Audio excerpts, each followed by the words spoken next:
I'm Rachel Lattner with Online Automotive Museum, and today I'm going to be talking with Jake DeBlasio about his 1956 Pontiac Catalina. Hi Jake, thank you so much for coming to talk about your Pontiac Catalina. I'm really excited to get to know more about this vehicle. Yeah, me too. I'm looking forward to sharing. So can you tell me a little bit about how you ended up acquiring this vehicle? Yeah, so this car has been in the family for 4 generations now. We bought the car as a family in 1956 right off the showroom floor. It's been sitting in the shop, in our family shop in Pennsylvania since the late 80s. And it hasn't run since, so we brought the car to another garage and started to fix up the brake lines, fuel lines, and get the carburetor going and put it back on the road for the first time in 35 years. So you're originally from Pennsylvania. How did you end up in Las Vegas and bringing this car out here? Yeah, that's a great question. So we just moved out here for work, myself and my fiance, just about 2 months ago in May.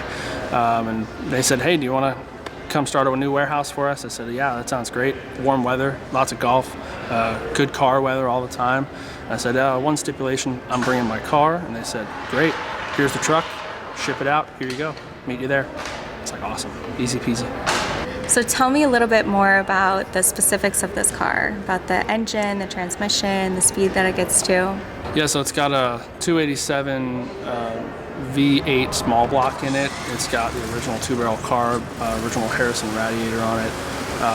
We lowered it 2 inches in the front and in the rear, so all new shocks, all new suspension, all new fuel lines, brake lines, all new brake rotors, brake pads in the front, rebuilt the brake drums in the rear.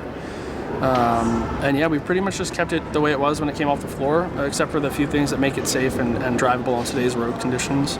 It's nice out here. The roads are maintained. They're concrete and they're taken care of. You know, I don't have to avoid the potholes like I did back east, and I don't have to worry about the rain. So it's definitely nice. So it sounds like it was in pretty good condition considering that it was sitting in a garage for so long.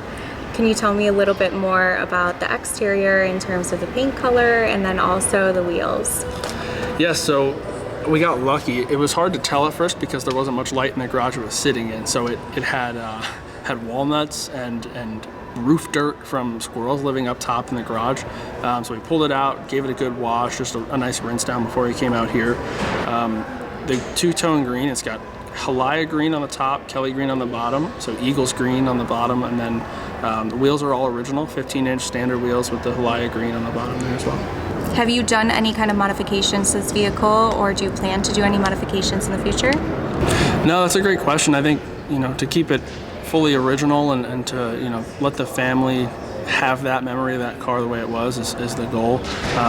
My buddies Andrew and John really helped me get it back on the road and get all those small pieces back together. So thankful for those guys for helping me out and being able to put a new life back into the vehicle. What makes this car so fun for you? Yeah, that's a great question. I think what makes it so much fun is just to be able to relive what it was like to drive in the 50s and in the 60s and in these types of old vehicles, and no air conditioning, poor radio if one at all, and just to be able to relive all of those memories that the families had in that vehicle over the years.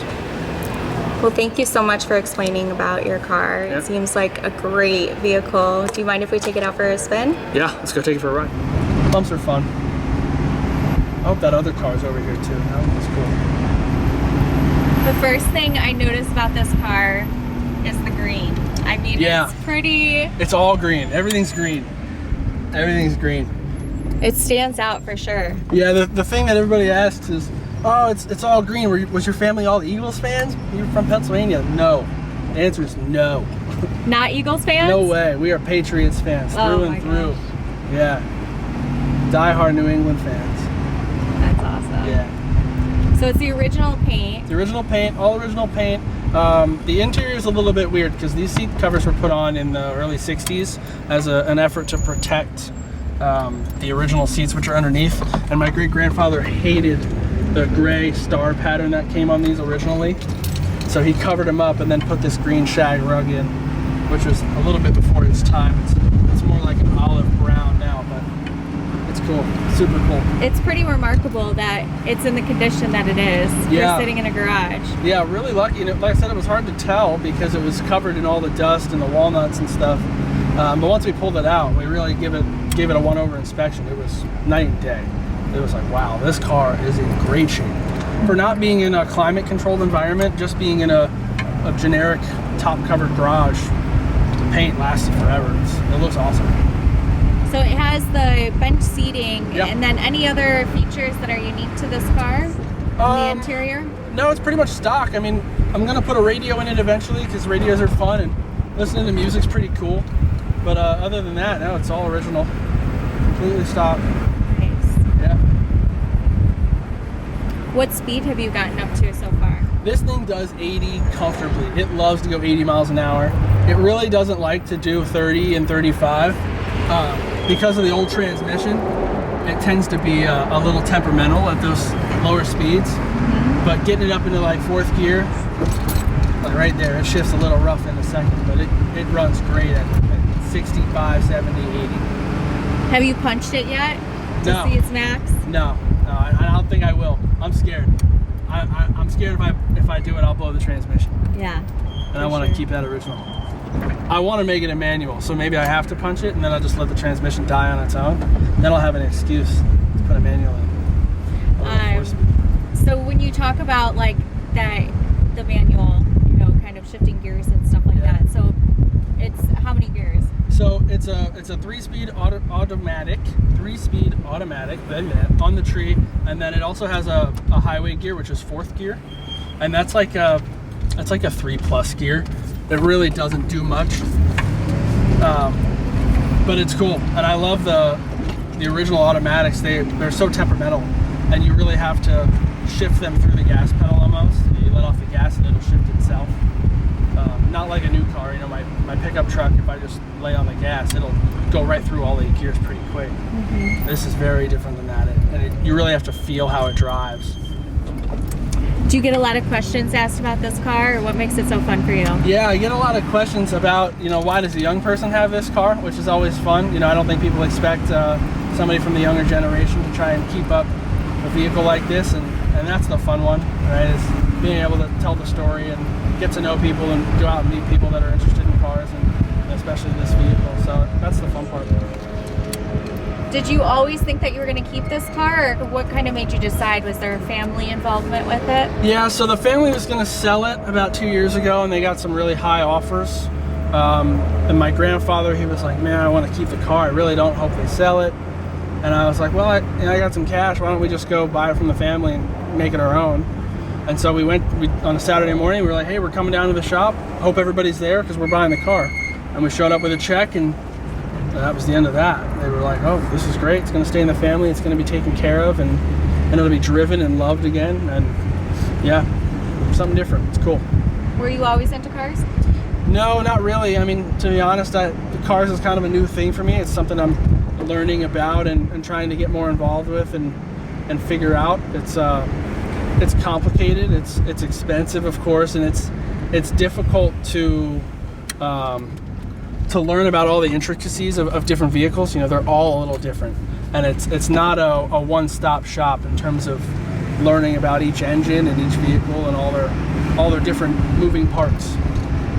So when you have a question about the car, you're trying to modify something or kind of spruce it up, how do you get that information, especially being to a new area of Pennsylvania to Las Vegas? Well, the fun part is, like I said, going out and meeting people, right? So I can call anybody, and everybody's willing to help in this community, and that's what I love about it, is that they're willing to offer up their knowledge and their assistance, and a lot of people are willing to offer up garages and time and just teach and show, and it's so rewarding to be able to meet people that are helpful.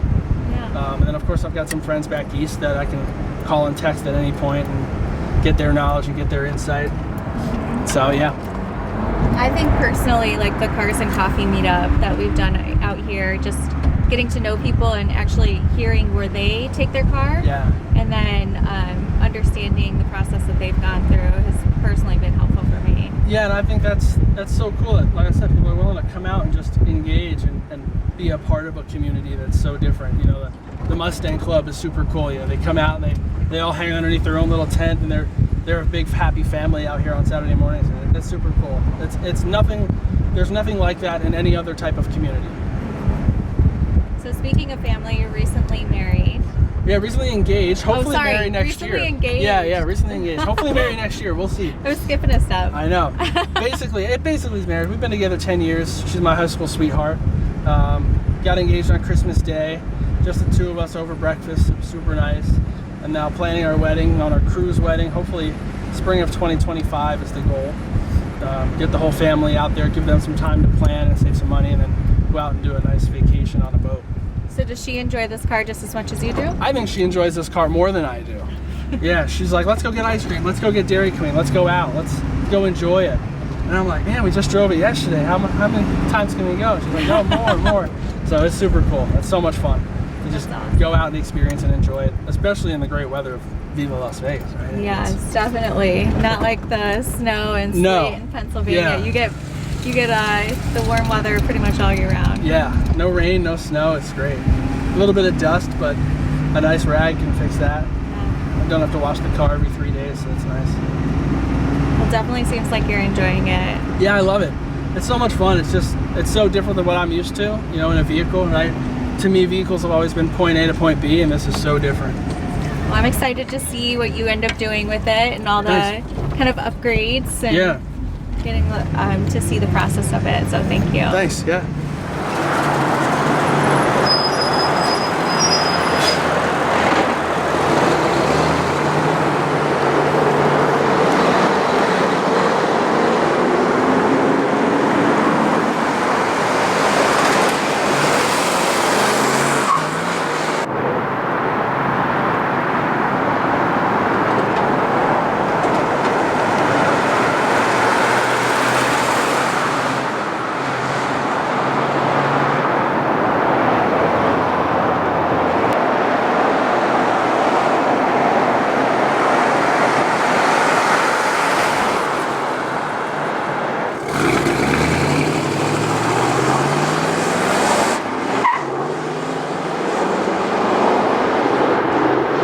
This is Rachel Lattner with Online Automotive Museum, and we'll see you out on the road.